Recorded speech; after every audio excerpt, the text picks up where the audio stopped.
vous bénisse. Nous sommes toujours dans le cadre de Testimony. Moi, c'est Max-Olivier Glaï, ichrétien.com.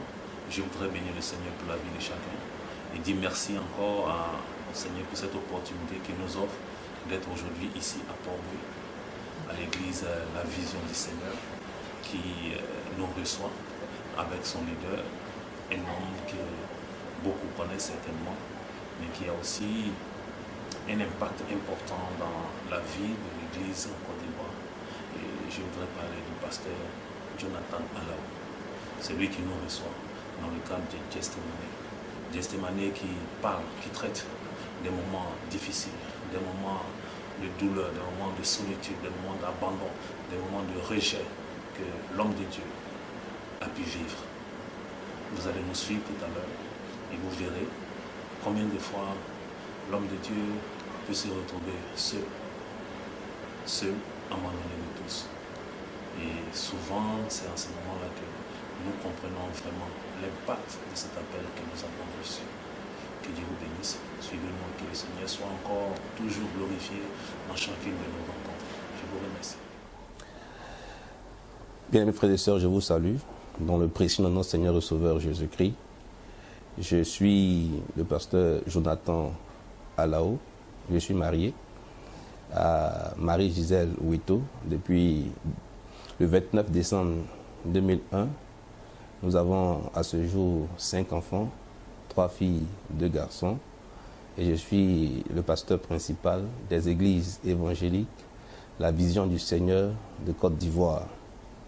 Notre église se retrouve aussi au Ghana, à Accra.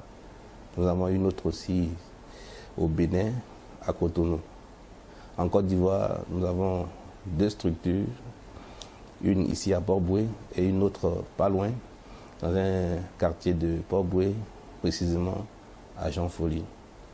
Nous avons un projet sur Yopougon qui est en cours et notre église travaille, sinon collabore avec l'église apostolique du Christ de Côte d'Ivoire, dont je suis le secrétaire général national. Je suis aussi formateur de pasteur depuis 2006. J'enseigne dans 3 institutions différentes. À l'IBV, Institut Biblique Vérité à Djamé. J'enseigne à l'école pastorale de la mission MVE à Port-Bouët et aussi à l'Institut théologique évangélique d'Abidjan à Koumassi. Alors aujourd'hui, je suis là devant vous grâce à iChrétien que je salue au passage. Vraiment merci au pasteur Glaï qui me fait l'honneur de pouvoir m'adresser à vous, chers amis internautes, pour parler de Gethsémané. Et comme il a dit, des moments difficiles, des moments tristes de la vie du ministère. Je crois que Gethsémané a été pour notre Seigneur un endroit de grande souffrance, parce que c'est là que le Seigneur a prié fortement pour que cette coupe, la coupe des souffrances, s'éloigne de lui. Mais comme il a dit, non pas ma volonté, mais la volonté du Père.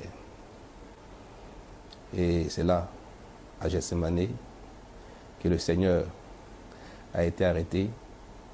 Et la suite, on la connaît.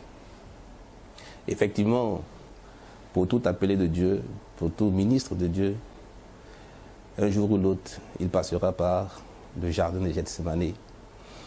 En ce qui me concerne, j'ai reçu l'appel de Dieu en 1995 à l'université d'Ife, Obafemi, à Awolowo University, au Nigeria. Et c'est là, en formation, en train d'étudier, que le Seigneur m'a appelé à le servir. J'ai été envoyé par mes parents pour les études. Et donc, quand j'ai reçu l'appel, j'étais obligé d'informer les parents de ce que j'avais reçu. Et ça a été pour moi un grand soulagement, parce qu'un peu inquiet, de savoir que vous êtes envoyé pour des études avec un avenir des espérances. Et vous dites que vous allez arrêter les études pour servir le Seigneur. Mais quand j'ai informé mon père, il a accueilli la nouvelle avec joie, parce que selon ses thèmes, il savait qu'un jour, j'allais aussi servir Dieu, parce qu'il avait reçu ça depuis longtemps. Mais sans vouloir influencer ma décision, il a laissé que le temps arrive. Et donc c'était pour moi un véritable soulagement. Et ça m'a rassuré quant à l'appel. Et donc j'ai arrêté les études. Je suis rentré sur Abidjan pour commencer la formation, me préparer à entrer dans le ministère. Donc déjà début 96, janvier 96, j'intègre l'Institut théologique évangélique d'Abidjan, où j'enseigne aujourd'hui. Je l'intègre en tant qu'étudiant. Je suis la formation pendant 2 ans et je sors avec un diplôme d'études supérieures en théologie. À la suite de ça, je reçois encore une autre formation pendant 2 ans. Une formation qui vient de la faculté de théologie de Dallas, aux États-Unis. Là encore, je sors avec un diplôme. Et puis, j'entre dans l'enseignement pour former des pasteurs. En 2015, je suis une formation en licence de théologie et je sors avec ma licence en théologie. Aujourd'hui, je me prépare pour la maîtrise parce qu'il ne faut jamais cesser d'apprendre. Et donc, après la première formation, le diplôme, je commence à servir le Seigneur dans une église de la place et les choses vont bien parce que le Saint-Esprit nous aide à accomplir certaines choses. Le ministère commence bien et les témoignages vont avec, accompagnent. Nous sommes jeunes serviteurs de Dieu, nous sommes tout fougueux, nous sommes très volontaires, zélés. Et donc, voilà, nous sommes à l'œuvre pour le Seigneur. Partout où on parle de Dieu, partout où il faut servir le Seigneur, nous étions avec joie en train de le servir. Alors, très jeune, dans le ministère, les parents, les doyens dans le ministère m'ont approché, me dire pour les responsabilités que tu as, il serait bien que tu sois marié. Que tu sois marié, parce que jeune serviteur de Dieu, exposé, on est sujet à beaucoup de tentations. Et donc les encouragements à me marier fusaient de partout. C'est vrai que j'étais engagé avec une sœur. Mais bon, pour moi, il y avait quand même quelques étapes à franchir avant d'aller au mariage. Mais cette étape étant franchie en 2001, le 29 décembre, je me suis marié. Et j'étais en poste, en fonction, à l'église Pentecôte missionnaire à Abobo, la commune d'Abobo, le quartier Belle Cité, pour ceux qui connaissent. C'est là-bas que je servais, aux côtés du pasteur Victor Noba, qui ma foi est encore pasteur de cette église parce que c'était lui le principal. Et c'est auprès de lui que je servais le Seigneur en toute tranquillité. Et donc, avec eux aussi leur soutien, leur encouragement, j'ai décidé de m'engager dans les liens du mariage pour faire bien. Alors donc, nous travaillons et à Bobo, Dieu se glorifiait, comme il se glorifie d'ailleurs toujours. Ben, les préparatifs du mariage vont m'éloigner un peu un temps de l'église parce que le pasteur a jugé bon que j'ai du temps pour me préparer. Ça a coïncidé aussi avec l'avènement d'un ami pasteur que je connaissais très bien, le pasteur Ela, lui, et qui avait aussi intégré l'église, d'ailleurs sur mes encouragements.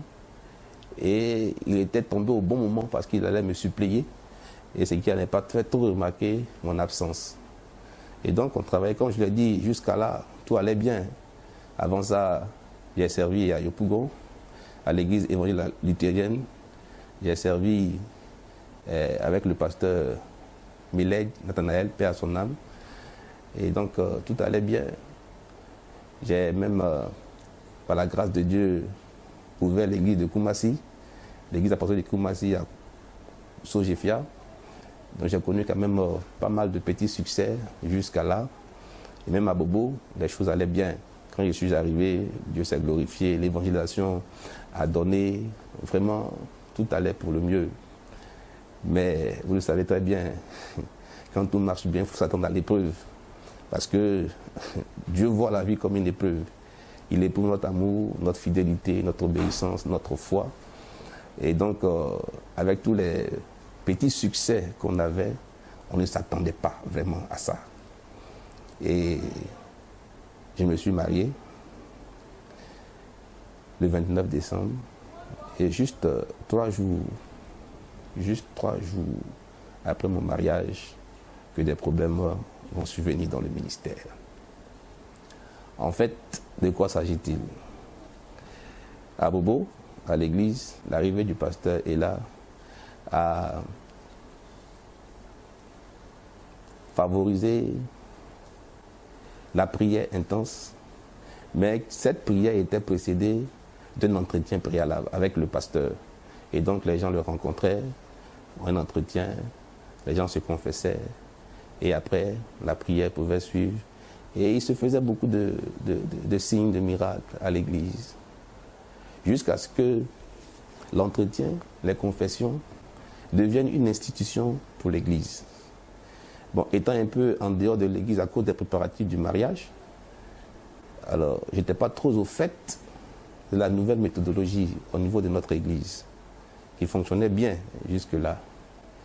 Et j'ai commencé à recevoir quelques fidèles de l'église, des enfants, qui venaient et qui s'inquiétaient de la nouvelle tournure, de la nouvelle méthodologie qui avait cours à l'église.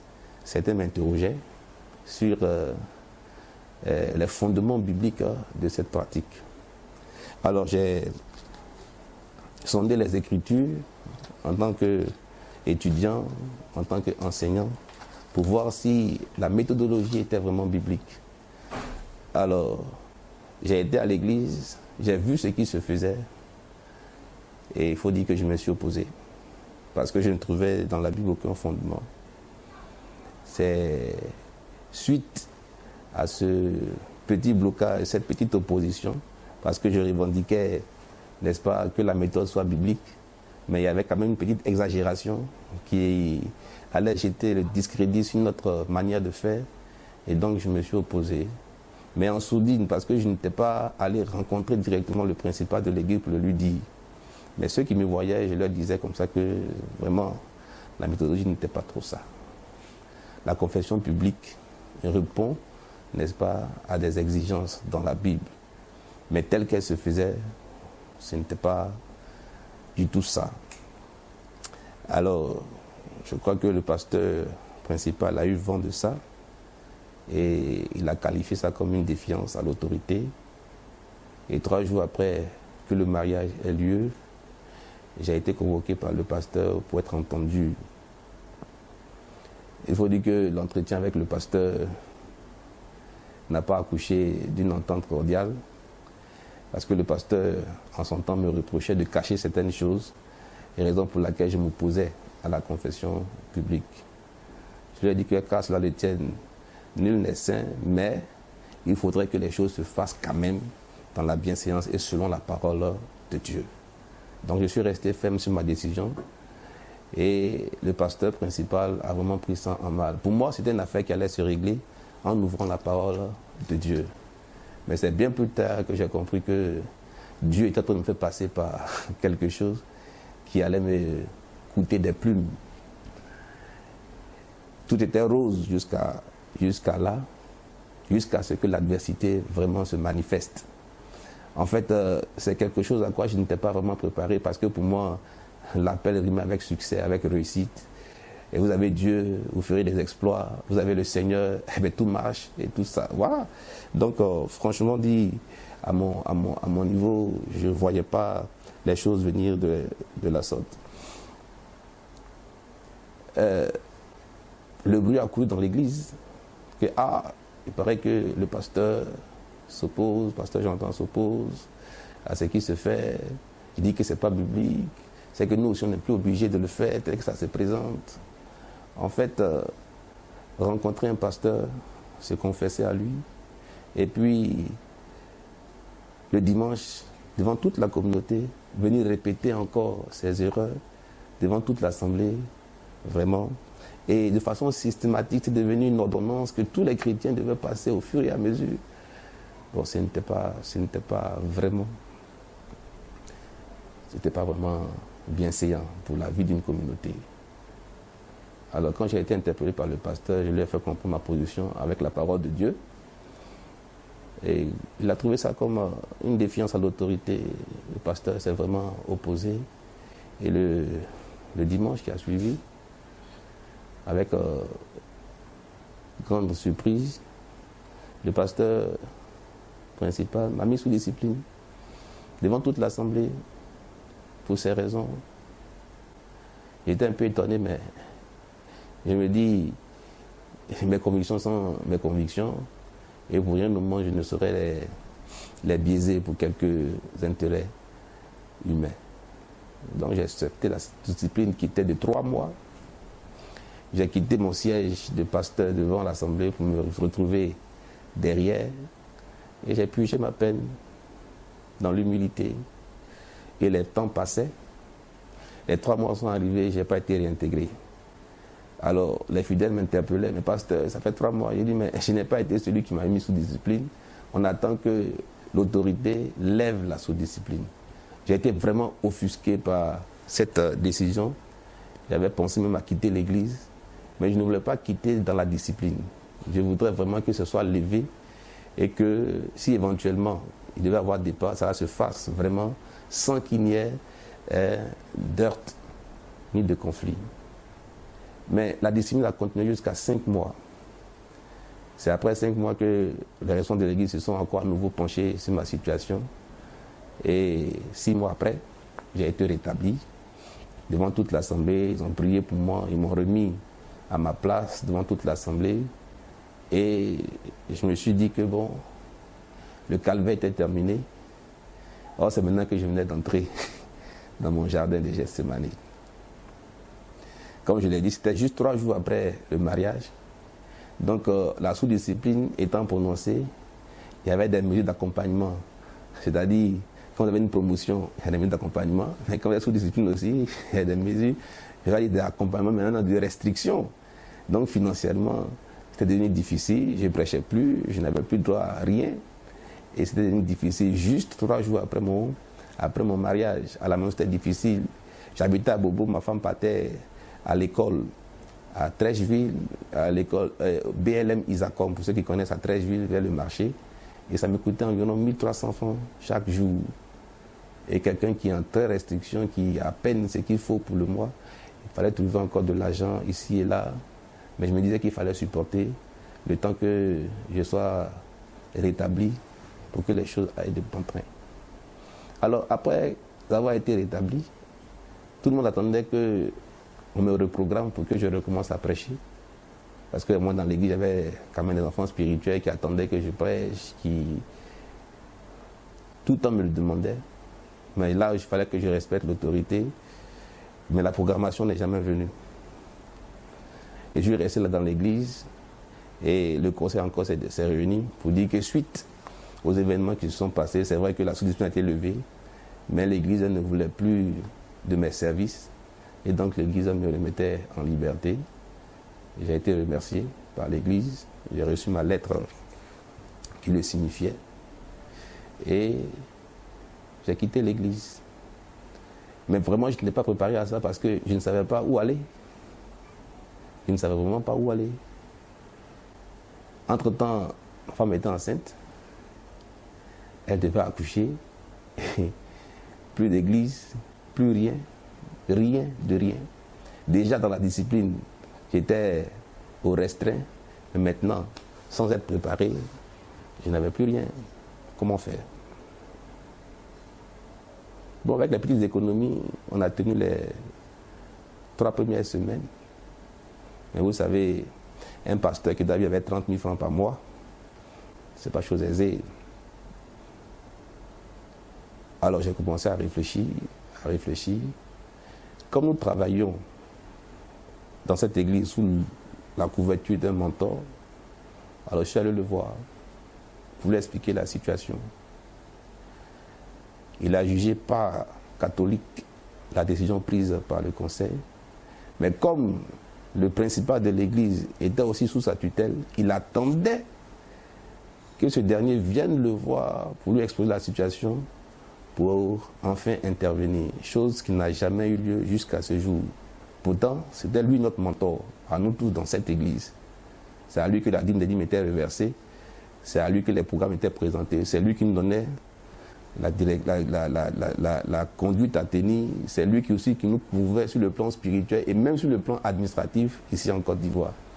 Mais il n'a jamais été consulté pour cela. Quand je l'ai vu, la seule chose qu'il m'a dit, bien, en attendant qu'il vienne, pour que je puisse en parler, il m'a conseillé une église qui n'était pas loin, où je pouvais apporter la formation, puisque j'étais déjà formateur de pasteur. Donc, c'est le conseil que j'ai suivi. Je suis allé. J'ai trouvé 6 étudiants en place à qui ils prenaient les cours. Franchement dit, ce n'était pas du tout suffisant pour subvenir à mes besoins.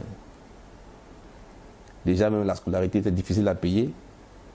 Et puis, parler en venant de la scolarité, l'inscription était déjà difficile à payer. Maintenant, parler de la scolarité, parce que c'est avec ça que le professeur pouvait se débrouiller. Alors, il fallait chaque fois payer le transport, aller pour venir, sans qu'il y ait de retour. Alors, j'ai commencé petit à petit à me retirer, à laisser tomber la formation pour chercher mieux ailleurs. Je ne tenais plus. J'ai prié, j'ai jeûné, j'ai demandé à Dieu, mais qu'est-ce qui se passe? Comment 3 jours après le mariage, les mauvaises nouvelles, je me suis trompé en épousant la sœur. Non, mais c'était terrible. En fait, il y a quelque chose qui m'a beaucoup marqué parce que quand la situation s'est présentée, quand les choses ont commencé à être dites, les femmes de l'église ont approché ma femme pour lui demander de quitter la maison, de les rejoindre, avec tout ce qui se raconte. On m'a dit, mais 3 jours de mariage. Elle dit, mais pourquoi je vais quitter mon mari? Non, avec tout ce qu'on amène de mettre sous discipline et tout ça, donc vraiment viens chez nous, on va t'encadrer, il ne faut pas pleurer. Elle dit, elle va pleurer avec son mari. C'est quelque chose qui m'a vraiment beaucoup marqué. C'est vrai qu'elle pleurait, elle ne s'attendait pas à ça. Mais elle est restée avec moi. La femme du pasteur principal a tout fait pour l'emmener avec elle. Elle a dit non, qu'elle va rester avec son mari. Elle s'est mariée pour le meilleur, pour le pire.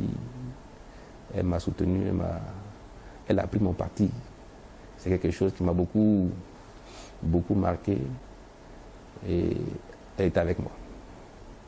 Donc, comme je disais à l'Institut, cette école-là nous ne pouvons pas prendre en compte nos besoins à la maison. Il fallait trouver autre chose. Alors donc, je me suis mis à la vente du yaourt. Oui, j'ai appris à faire le yaourt, puisque j'avais reçu un congélateur de l'ancien de l'église pour rafraîchir l'eau. Et il dit, mais pourquoi ne pas l'utiliser pour le commerce? Donc j'ai commencé à apprendre à faire du lait, du bissap, du nyamankoudi. Et puis Dieu m'a aidé à vite maîtriser. Et j'ai commencé à vendre du yaourt. Je fais le yaourt dans la nuit, puis je mets au frigo. Et très tôt le matin, les écoles primaires, les collèges d'Abobo, on va à la récréation avec le thermos. Et puis on vend le yaourt. On rencontre des femmes qui sont déjà sur le lieu, qui ont des places. Et puis on pose la glacière à côté. On vend, on rentre à la maison, on fait le point, on refait encore. Mais la vente de yaourt dans les écoles, 100 francs, jusqu'à combien il faut vendre pour avoir un bénéfice vraiment conséquent pour pouvoir faire, ça ne suffisait pas. Et j'ai continué à étudier le marché. J'ai cherché des clients potentiels pour prendre les bidons de 1,5 litre, les bidons d'awa 1,5 litre. J'ai fait du yaourt que je pouvais vendre à 1500. Donc j'ai cherché des clients. J'avais même des clients à Bobo, et qu'on appelle ça à Koumassi. Il y en avait d'autres à Trècheville. J'avais un aux 2 plateaux. Bon, voilà. Donc je faisais le yaourt maintenant dans les grandes bouteilles. Mais il faut quitter à Bobo, venez à Koumassi, venez vendre une bouteille de yaourt à 1500, le transport. Alors, je venais à vélo. Oui, j'avais un vélo. Et il n'y a pas de carburant à payer, il faut juste savoir rouler. Donc, d'Abobo BC, à Koumassi, résidence Alama, juste à côté de Akwaba. Je venais jusque-là pour vendre juste une bouteille de yaourt. Ensuite, j'allais à Koumassi, bien sûr, pour déposer encore 2 bouteilles. Je terminais mon parcours à Angré, puisque vous savez qu'Angré n'est pas loin d'Abobo. Et je rentrais à la maison. Et c'est comme ça que je faisais chaque semaine. Quand je viens prendre l'argent, je lis d'autres bouteilles, je prends les anciennes, et sur un certain temps. Mais franchement dit, là encore, ça n'allait pas. Ça n'allait pas, je suis retourné. Là maintenant, voir mon papa pour lui dire que, ah, papa, ça ne va plus. J'essaie, mais ça ne va pas. En tout cas, je suis venu te voir aujourd'hui pour que tu m'aides à passer mon permis. Comme ça, moi, je pourrais rouler le taxi, comme je connais un peu Abidjan, ou même Woro Woro. Ça va m'aider vraiment. Parce que là, je suis marié, j'ai une femme qui est enceinte, qui va bientôt accoucher, je n'ai rien. Même pour m'occuper d'elle, je ne peux pas. Pour le transport, je ne peux pas. À un moment donné, j'étais obligé d'aller voir ses parents à Makori pour leur demander vraiment de reprendre leur fille, puisque Makori 13 c'est juste 150. Et là, ils ont été compréhensifs. Ils ont repris leur fille chez eux à la maison. Le temps que je me retrouve, ça a été vraiment difficile. Donc, chaque fois, mon papa pour lui demander de l'aide pour passer un permis, pour pouvoir conduire. Mon père est pasteur.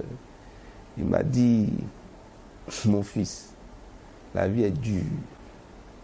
Il n'y a que ceux qui luttent qui arrivent à s'en sortir. En plus, Dieu t'a appelé au ministère. Le ministère n'est pas tout rose. Il faut te battre pour t'en sortir. Ce n'est pas quand viennent les difficultés qu'on change de métier. Dieu t'a appelé, alors fais son œuvre. Il va pouvoir tes besoins. Franchement dit, ce n'était pas ce que j'attendais de mon papa. Puisque moi, je pouvais avoir quand même là, c'est quelque chose à me donner pour prendre mon permis. Bien, je me suis levé, il a dit merci. Il a prié pour moi. Et directement, j'allais voir mon grand frère. Mon grand frère qui est le responsable premier du groupe Shekina, Timothée Alao. Je suis allé le voir pour dire, ah grand frère, ça ne va pas chez moi. Tu connais l'histoire, mais où c'est arrivé là? Je n'arrive même plus à payer ma maison, rien de rien.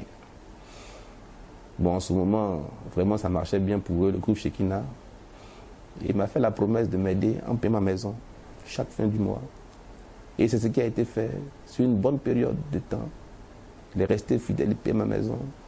Donc il y avait une épine qui était enlevée de mon pied, mais les autres.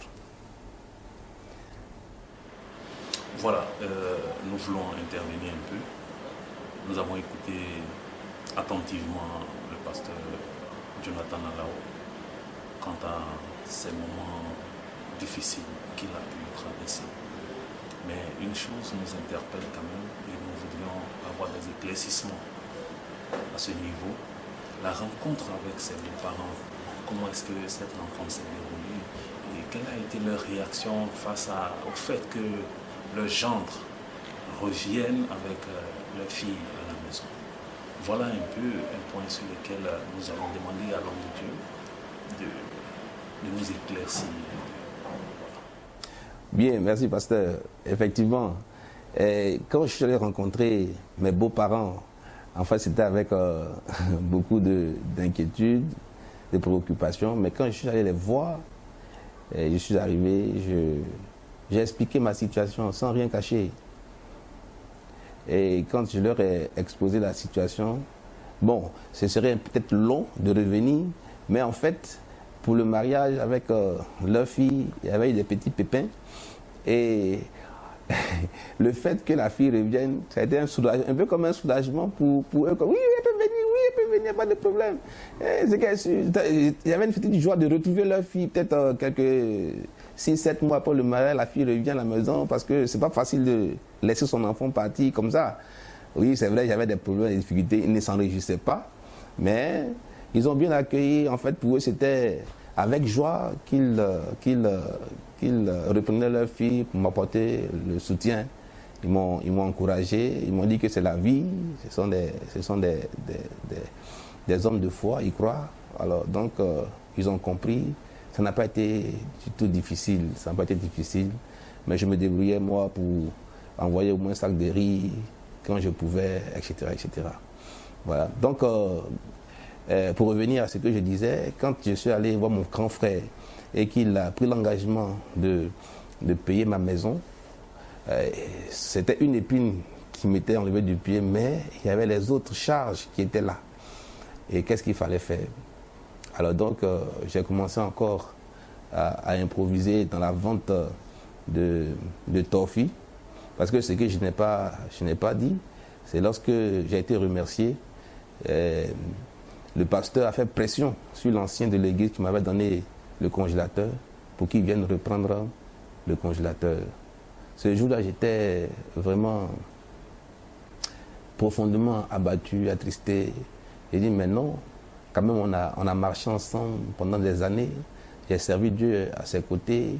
Si aujourd'hui on ne peut pas s'entendre sur un point, mais ce n'est pas une raison pour que, bon, l'animosité entre dedans. Mais j'ai dit à l'ancien qu'il n'y a pas de problème. Il faut éviter qu'il y ait une friction entre lui et son pasteur. J'ai redonné le frigo. Il est parti avec le frigo. Mais ce qui m'a profondément choqué, c'est que quelques semaines après que l'ancien soit venu prendre le frigo, c'est les femmes de l'église qui sont aussi à leur tour venues. Et là, j'ai à un moment donné failli basculer parce que j'ai remis en cause la foi, la communauté, etc. Tout ce qu'on nous racontait. Comment des femmes de Dieu, avec à la tête la femme du pasteur principal. Oui, je ne sais pas ce qui se passe, quel est le problème véritable, mais venir chez moi à la maison, réclamer toutes les ustensiles de cuisine qu'ils ont pu m'offrir pendant mon mariage, tout ce que l'église m'a donné pendant qu'on a de bons thèmes, tout ramasser. Attendez, elles ont demandé tout, de me remettre les assiettes, les cuillères. Il dit non, ce sont des choses que vous m'avez données. À un moment donné, on a de bons thèmes. Le fait que je sois parti de l'église, c'est vous-même qui m'avez chassé. Pourquoi vous allez venir reprendre? Elles disent qu'elles sont venues reprendre leurs affaires. Je leur ai dit, bon d'accord, voici la maison, tout ce qu'elles reconnaissent qui leur appartient, qu'elles pouvaient prendre. Ce jour-là, j'étais en train de préparer, me débrouiller à préparer une sauce. Et c'est là que je me suis rendu compte que la casserole avec laquelle je préparais appartenait aux femmes, que la cuisinière était pour elles, que la bouteille de gaz aussi leur appartenait. Elles ont tout ramassé. Elles m'ont laissé le cordon, là, le raccord de gaz, là, puisque ça c'était pour moi. Elles ont laissé ça, mais elles ont tout pris. Elles ont renversé ma sauce dans une soupière, elles ont pris la casserole. Mais j'ai failli péter un câble. Mais bon, j'ai laissé faire parce que ce n'était pas pour moi. Si elles étaient venues reprendre, elles pouvaient le reprendre. Elles ont repris, elles sont parties. Et donc, ça vous dit que c'était venu difficile. Oui, la maison, chaque fin du mois, est assurée. Mon grand frère a pris, mais et les autres frères. Je suis retourné voir encore mon papa. Je dis que, Bobo, où il m'avait demandé d'aller faire les trucs, ça ne marche pas parce que les gens même ne viennent pas. Ils ont du mal même à s'inscrire pour dire, mon frère, est-ce qu'on a arrêté? Donc, comment je fais? Je vais retourner à la maison, à l'église, ou bien comment actuellement ma femme est chez ses parents, donc c'est moi seul dans la maison, il faut payer. Bon, c'est vrai que le grand frère paye, mais après ça, il faut manger, il faut se déplacer, il faut chercher. Elle est enceinte, elle va accoucher. Et c'est là que mon père m'a recommandé à une dame qui avait commencé une cellule chez elle à la maison à Bobo, Sodessi, maman Déborah, mais qui n'avait pas les rudiments pour gérer la cellule. C'est juste une femme de prière qui rassemble sa famille, ses voisins pour prier. Et donc, comme j'étais libre de tout engagement, il m'a demandé de la rejoindre pour les encadrer et puis bon, voir ce que Dieu allait faire. Bien aimé, quand vous rentrez à Gethsemane, vous êtes pressé de toutes parts. Vous savez qu'il y avait un pressoir à Gethsemane. C'était un jardin d'olives. Et donc les gens pressaient l'olive pour en sortir de l'huile. Donc à Gethsemane, vous êtes pressé. Christ a été pressé à la place de lui, c'est le sang qui a coulé. À Gethsemane, c'est difficile. Et là, j'ai beaucoup souffert. À Djamé, on a commencé la cellule, projection de films, les films Ibo en son temps, sur la sorcellerie, etc. Je projetais les films, je faisais des commentaires, je faisais l'appel, on priait, etc. Et Dieu a commencé à bénir la cellule. On est sorti de la maison, on a pris la cour m'a augmenté une petite. Et au cours d'une prière, il y a une dame qui était venue de Yopougon, qui a demandé pourquoi on ne prie pas les dimanches, parce qu'on se réunissait tous les lundis soirs pour prier. Que ce qu'on fait là, c'était une église, on pouvait faire le dimanche. Et j'ai répondu que moi, on n'avait pas l'espace adéquat, parce qu'ici c'est une cour, il y a des maisons à côté. pas faire église ici. Elle a proposé qu'on aille faire l'église à Yopougon, vers Lokodjoro, parce qu'elle avait un terrain là-bas, qu'elle pouvait donner, remettre à l'église pour faire l'église. Parce que ce qu'on faisait à Bobo, à Djamé, était tellement bien, le ministère vraiment l'avait touché, elle était bénie. On a accueilli la nouvelle avec joie, j'ai vu la délivrance. Je me suis dit, ah tiens, il y a un bout du tunnel par ici. J'ai partagé avec les uns et les autres, on était très contents. Je suis allé moi-même à Yopougon, Lokodjoro, pour vérifier. Elle m'a montré le terrain, j'ai vu le terrain. Elle est venue avec les papiers du terrain, nous a montré et tout pour dire que c'est effectivement son terrain, qu'on pouvait faire tout ce qu'on voulait. Alors donc j'ai réuni les quelques jeunes de la cellule et je leur ai donné rendez-vous le lundi 19 septembre 2002. Je me suis marié en 2001, en décembre 2001. Donc si vous comptez avec moi, janvier jusqu'à septembre, ça fait peut-être 10 mois après, je me suis retrouvé là-bas à Djamé. Donc j'ai donné rendez-vous aux jeunes de me retrouver à Djamé, Gare Nord, le lundi matin 19 septembre, au plus tard à 8h30. De là, on allait tous aller ensemble à Yopougon, Lokodjoro. Vous savez ce qui s'est passé dans ce pays. Dans la nuit du 10 septembre au 19 septembre 2002, il y a eu une tentative de coup d'État. Et le matin, quand je me réveille, nous, on n'était pas au parfum. Comme chaque jour, je me suis empressé d'aller sur la route pour prendre un baka pour relier à Djamé. Mais pendant que j'allais, je voyais les travailleurs du matin qui se retournaient, qui se venaient, il n'y a pas de baka. Je dis, mais de quoi est-ce qu'ils parlent? Donc j'arrive jusqu'à la gare pour prendre, il n'y a aucune voiture, aucun véhicule. Et c'est là qu'on me dit que non, il y a eu une tentative de coup d'État dans la nuit. Et donc le pays actuellement là est en ébullition. Puis il n'y a pas de voiture, ça tire. J'ai dit, mais quoi? Moi qui pensais avoir une issue heureuse à ma situation, une cellule qui marche, excusez-moi, une cellule qui marche bien, les gens viennent, un terrain qui m'a offert, le ministère va prendre, je vais sortir ma tête de l'eau. C'est le pays qui s'embrase. Ce jour-là, lundi, normalement, si on était allé sur le terrain, le soir, on devait se retrouver à Djamé pour la cellule. Mais les informations que nous avons suivies à la télévision, il y a un couvre-feu qui a été institué. Excusez-moi. Et ce jour-là, c'était à 16h. À partir de 16h, plus personne ne devait être dans les rues. Une semaine, 2 semaines. Après 16h, le gouvernement a décalé un peu pour 18h. Et 18h est resté pendant un long moment, près de 3, 4, 5 mois, 18h. Et on s'est dit qu'on ne pouvait plus aller à la cellule. Non seulement nous ne sommes pas allés sur le terrain pour nettoyer, on ne pouvait plus aller à la cellule et le pays était sans dessus, dessous. On ne pouvait pas joindre quelqu'un, tout le monde se cachait et c'est comme ça que la cellule est morte. Mais la cellule étant morte, moi je vis avec mes réalités. Ça veut dire que je suis retourné à la case départ, plus rien. Comment faire? Franchement, c'était difficile. Alors, un après-midi, j'étais à Bobo, chez moi, en train de réfléchir. J'ai marché un peu. Je suis arrivé chez un petit frère dans le même quartier. Et on échangeait, il était couturier. Mais lui, priait dans une église aux 2 plateaux. Donc, dans les échanges, c'est comme ça qu'il m'a dit que, ah, tiens, pasteur, toi, tu joues un peu de la guitare basse. Or, à l'église là-bas, là, actuellement, on a mis en place un groupe musical, on a des instruments, on a une basse, tout ça là. Mais on n'a pas de musicien, surtout de bassiste. Moi, je joue le piano, ma femme chante, etc., etc.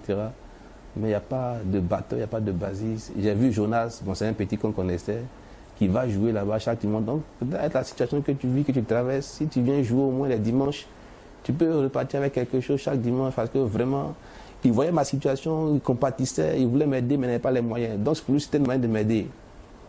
J'ai dit oui, c'est vrai, je joue à la guitare, basse, je me débrouille avec les musiciens, mais seulement, ce ne serait pas honorant qu'un pasteur aille dans une église en tant que musicien jouer pour avoir non. Moi, je joue dans mon église, je ne joue pas pour gagner de l'argent. Je ne suis pas un musicien professionnel. Le fait de jouer à la guitare basse, c'est pour servir Dieu. Donc, dis à ton pasteur, s'il a besoin d'un pasteur à ses côtés, je peux être à ses côtés. Et puis, du fait que je suis délégué, jouer à la guitare, mais on ne peut pas aller jouer dans une église pour avoir de l'argent, même si ça ne va pas chez moi. Et donc, mon jeune petit frère a approché son pasteur, lui a soumis la situation. C'est comme ça que le pasteur a demandé à me rencontrer. Et je suis allé le voir. On en a discuté. Dieu merci. Le pasteur m'a pris avec lui. Le pasteur Paul Nguessan de l'église La Mirée, la mission internationale des réveils et d'évangélisation. Aujourd'hui située non loin de la CNPS aux deux plateaux. Ils sont juste à côté de la CNPS. J'ai travaillé avec ce pasteur, il m'a pris avec lui sous ses ailes. Et c'est comme ça que j'ai entré dans son église. J'ai commencé à jouer à la guitare dans son église. Il m'a présenté comme pasteur, j'ai commencé à le suivre. Et franchement, il est avec lui. J'ai commencé petit à petit à me retrouver. Et Dieu m'a béni dans cette église. J'ai travaillé avec lui, tout allait pour le mieux. Et puis, un après-midi, j'ai entendu Dieu me parler correctement en ce qui concerne une église où j'avais déjà servi et que Dieu m'appelait à retenir de cette église. Mais ce jour-là, franchement, j'ai entendu la voix de Dieu, c'était tellement clair. J'ai appelé mon épouse, c'était en août 2004. J'ai dit, chérie, j'ai entendu une parole là, ça me trouble. Elle dit quoi? Elle dit, mais Dieu est en train de me dire que je dois retourner dans une église où j'ai déjà servi. Et donc j'ai commencé dans ma tête à revoir toutes les églises où j'ai servi. J'ai pensé à toutes les églises, sauf à la première église où j'avais servi quand j'étais encore étudiant. Donc j'ai pensé à l'église luthérienne, à Yopougon. J'ai quitté cette église parce que les leaders se battaient. Un dimanche, même, ils sont venus avec un pistolet à l'église. Donc franchement, je ne pouvais pas rester dans une atmosphère de conflit perpétuel entre le pasteur et ses responsables. Donc j'ai dû quitter. Donc j'ai pensé à cette église et dit non. Mais à Bobo, que Dieu m'en garde. La voix était claire, je savais que c'était Dieu. Mais allez, j'allais retourner à Bobo, si c'est à Bobo, où Dieu ne peut pas partir là-bas. Là, vraiment Dieu, je ne sais pas comment s'arranger, mais à Bobo, non. J'ai pensé à la cellule, mais ça, c'était pas une église. Bon, j'attendais. Mais comment, au moment où j'ai trouvé une église, où je suis bien, franchement dit, j'étais très bien dans cette église, j'étais dans de très bonnes conditions financières et tout. L'église venait acheter une voiture au pasteur et l'église avait pris la décision d'acheter une voiture à tous les pasteurs. C'est pour dire que j'étais vraiment dans une bonne liste, tout marchait bien, j'avais de l'argent, j'ai repris ma femme à la maison. On a déménagé d'Abobo, on s'est retrouvé aux deux plateaux, la Farandole, derrière la polyclinique des deux plateaux. C'est là-bas qu'on habitait, on avait 2 chambres, salon, sur le quartier. Et on avait commencé à avoir une bonne petite vie. Je n'avais pas de voiture, mais chaque jour en taxi à l'église prenait les frères, j'étais dans une très bonne position. Et puis Dieu me dit de quitter là, que je vais travailler dans une église. Mais quand je lui ai dit quoi au pasteur avec qui je suis, qui m'a recueilli dans mes moments de difficulté, je lui ai dit quoi pour partir. Il a dit bon, comme c'est Dieu qui parle, que lui-même prenne les devants. Donc août, septembre, octobre, novembre. En novembre, je reçois un coup de fil de mon repas qui m'appelle et je m'en vais le voir. Il me dit ah, Jonathan, il y a une nouvelle ici, je voulais partager avec toi. Bon, moi, je me disais que c'était impossible, mais c'est ta maman qui a insisté pour que je t'informe. Donc, j'ai dit, bon, d'accord, je t'ai appelé pour te dire, papa, c'est quoi? Il dit, en fait, c'est le pasteur Paul, de la vision du Seigneur, qui est venu me voir pour te réclamer à nouveau. Il dit, quel pasteur Paul? Il dit, pasteur Paul BD. Parce qu'en 1996, quand j'ai commencé à l'Institut, après être revenu du Nigeria, ce pasteur, j'ai croisé à l'Institut et les réactions, les petits exercices de prédication à l'église, ça l'a touché, ça l'a marqué. Il m'avait demandé de l'aider dans son œuvre. Donc, pendant qu'on était à l'école, de janvier jusqu'en juin, j'ai aidé le pasteur à suivre son église. Et puis, quand on a eu les diplômes, bon, je suis parti. Donc, ce pasteur-là était revenu à la charge parce qu'il voulait rentrer au pays, au Bénin. Et donc, il voulait quelqu'un pour gérer son église. Et c'est ce que mon père m'a dit. Et automatiquement, je me suis rappelé ce que Dieu m'avait dit en août, le 22 août 2004. Il dit, ah tiens, papa, oui, je suis prêt à venir. Mon père était surpris. Parce que où je partais, le pasteur qui me demandait à Port-Boué, il savait que c'était le jour, la nuit, avec la nouvelle condition dans laquelle j'étais. Moi qui avais vraiment souffert, parce qu'il était au problème de tout. Et il a vu les conditions où j'allais venir, parce que moi je n'ai pas encore vu. Mais il se disait que ouais, c'était impossible qu'il y a cette. C'est la raison pour laquelle il ne m'a pas appelé pour me demander. Il avait déjà amené un pasteur avant moi à l'église qui a fait juste 6 mois puis il est parti. Et donc, maman disait, mais appelle Jonathan va venir, appelle Jonathan va venir. Il lui disait, mais Jonathan, où il est arrivé maintenant, toi tu peux le déplacer. Ils vont donner combien? Et là, ton fils, quand il est bien, il est chic, ça va chez lui maintenant. Elle est grande du pays là-bas, il est là-bas. Tu as déjà l'emmené à Port-Boué. Elle dit, il faut l'appeler son nom. C'est ce qui a fait que le papa lui m'a appelé. Franchement dit, si je n'avais pas reçu, si je n'étais pas clair dans ma communion avec Dieu, si Dieu ne m'avait pas dit comme ça, que ouais, tu vas retourner, je n'aurais jamais accepté. Parce que je m'étais retrouvé à la Mirée. J'étais dans de bonnes conditions. Et puis, rien ne peut me faire quitter à la Mirée. Le pasteur et moi s'entendait tellement bien. Mais bon, Dieu a parlé, écoutons-le. Quand lui m'a dit ça, il dit oui, il n'y a pas de problème, je viens. Maintenant, comment expliquer ça à ma femme? Je l'avais déjà dit qu'on allait retourner. Mais après le temps, août, septembre, octobre, novembre, quand même 4 mois, on n'en parlait plus rien. Et quand je suis revenu, je m'en pas, je l'ai fait asseoir et dit, Achou, regarde, on va aller travailler à Port-Boué à la vision du Seigneur. Elle dit quoi? À la vision du Seigneur? Elle dit oui. Aïe, comment ça? Elle dit, mais tu ne te souviens pas?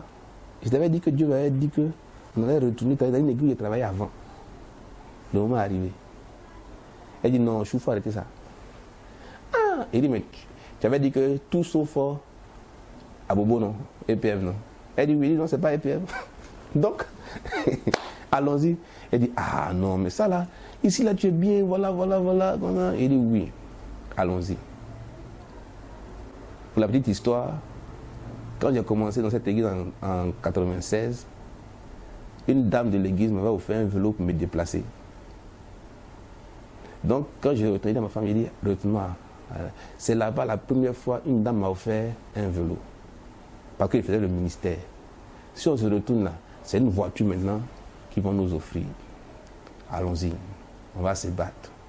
Ce qui est bon même, c'est qu'il n'y a pas de pasteur au-dessus de nous. Le pasteur, pour soi, lui, on va au Bénin. Donc, on sera nous-mêmes les premiers responsables de l'église. Donc, on va diriger l'église selon que Dieu nous conduit. Vraiment, c'est un challenge, allons-y. Et elle a compris, elle a réfléchi. Le 22 décembre, il a fait le déménagement derrière elle. Parce que je suis venu rencontrer le pasteur, on est tombé d'accord. Je suis venu, j'ai vu les conditions, il y avait un temple, une petite maison qui était là, 2 chambres, salon, fait à la manière du village là. Mais pour moi, c'était pas ça le problème, quoi, parce que Dieu m'avait déjà dit.